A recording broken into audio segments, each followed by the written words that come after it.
A doutrina espírita é diferente das outras filosofias de vida, é otimista, não é uma doutrina piegas, modesta, é uma doutrina dinâmica, de coragem. Mesmo visitando as páginas do Evangelho, vamos ver, por exemplo, que Filipe era um apóstolo muito tímido.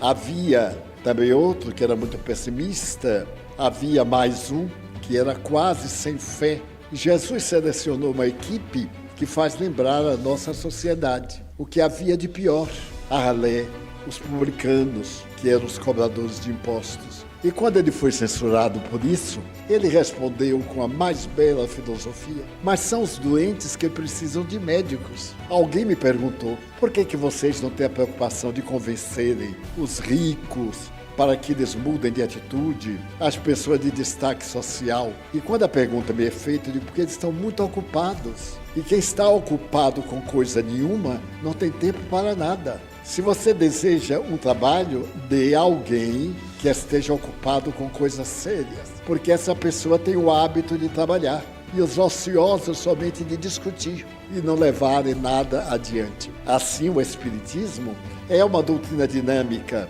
A sua proposta é de esperança. Quando todos desertam, a mensagem chega e diz: bom ânimo, você está agora começando a trajetória em um mundo novo. A imortalidade está esperando por você. E esse é o seu grande momento de construir um mundo melhor. Não espere que os outros se transformem. Transforme-se você próprio. Nós achamos difícil nossa mudança para melhor e, no entanto, queremos que os outros se melhorem facilmente, apenas com o nosso desejo. E é isso que nos produz frustração. Amamos, mas amamos a pessoa com as nossas paixões, com os nossos requisitos. Eu amo alguém porque tenho medo de ficar sozinho. Então isso não é amor, é um negócio. Eu amo alguém que não tem paciência comigo, mas é a hora de eu ter paciência com quem amo.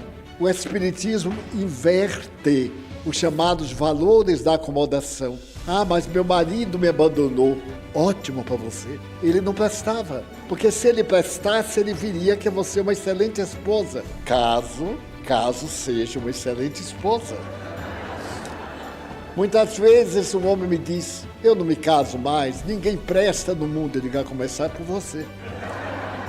Então são questões da reflexão. Querermos que os outros nos sirvam e estarmos sempre piegas com esta parte de ser: eu sou sofredor, nada dá certo para mim. E quando dá, a gente não usa. Eu vejo no trabalho, a gente não sabe no Brasil exatamente quantas pessoas estão sem trabalho. Um ministro disse que são 12 milhões, outro disse que são 15, uma ministra disse que são 30 milhões, e outro disse que eram 100. Eu fiquei alarmado. Quer dizer que aqui todo mundo é meio desocupado. Não tem emprego, mas seja lá quanto for. A gente luta, consegue um emprego. Uma semana depois, a gente faz tudo para botar para fora. E então a gente quer perder o emprego e dá queixa do patrão que um dia nos estendeu a mão. É uma coisa peculiar, porque aí tem garantido uma ajuda, 15 dias, um mês, volta na sexta-feira para o barzinho para comprar a cerveja, que está muito cara, dizem, mas vende, que é uma coisa impressionante. Eu fico impressionado onde é que acham tanto dinheiro. Agora mesmo vem aí o Deus Momo, Rei Momo, é a mesma coisa. Ele está chegando. E um lugar nas galerias, por noite, custa R$1.500 para ficar sentado naquele desconforto, para tomar uísque com água, para poder se exibir e passar o resto do ano reclamando da vida terrível, mas esquece dos 5 dias fantásticos do carnaval. Eu tenho um amigo que ele nasceu para se queixar. E ele disse: Divaldo, eu sou tão infeliz que nasci. Eu digo: que coisa fantástica. É através do nascimento que a gente adquire a felicidade. Diz: mas não eu. Eu digo: você é um caso especial. E o pior é que você vai morrer pior.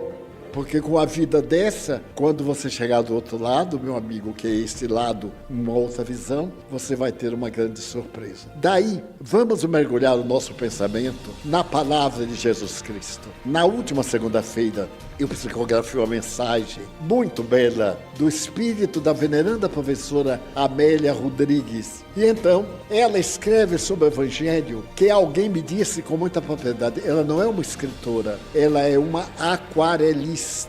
Ela faz uma aquarela que a gente vai lendo e vai vendo pelos detalhes, pela tonalidade. E esse foi a respeito de Mateus Levi, o que escreveu o Evangelho de Jesus. E para minha surpresa, ontem eu estive digitando, ela transcreve ipsis verbis, o que disse Jesus no capítulo 24 do Evangelho, o sermão profético. Ele estava com os discípulos em Jerusalém e os discípulos eram muito humildes, eram modestos e entusiasmados com aquele templo, que era um conjunto de edifícios, considerados esses edifícios os mais suntuosos da terra. Na época, Herodes mandou fazer uma planta enorme de ouro maciço na entrada do templo para poder agradar os judeus, porque ele não era judeu. E o templo possuía uma fortuna incalculável. Pois bem, ele estava ali com os amigos e os amigos diziam a Jesus: mas olha que templo, olha que pedras, cada pedra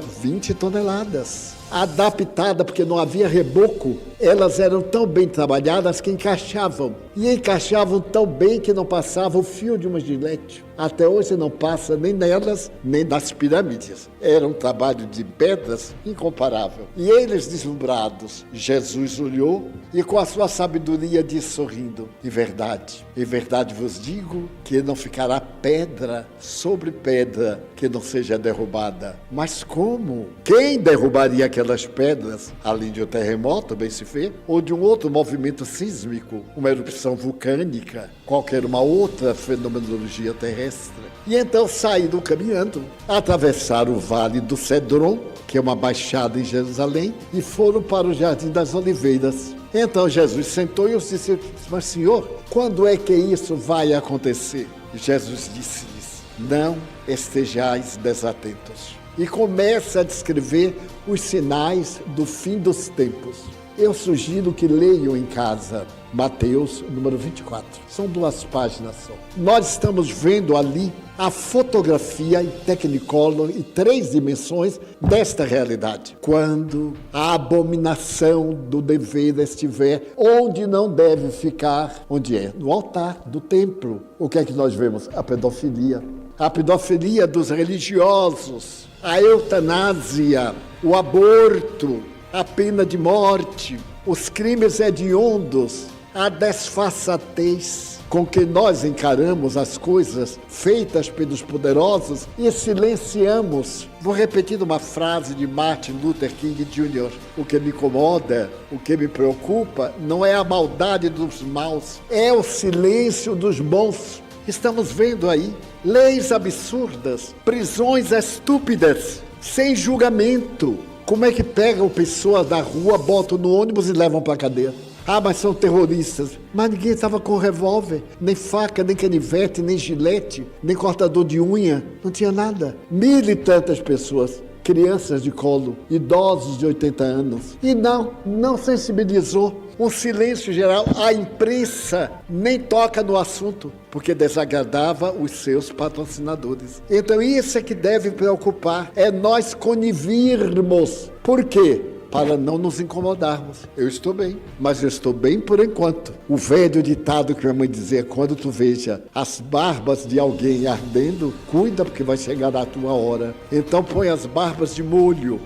O silêncio, como se nós estivéssemos no maior paraíso, na saída. Olhem os barezinhos que tem por aqui. É uma maravilha, gente assim.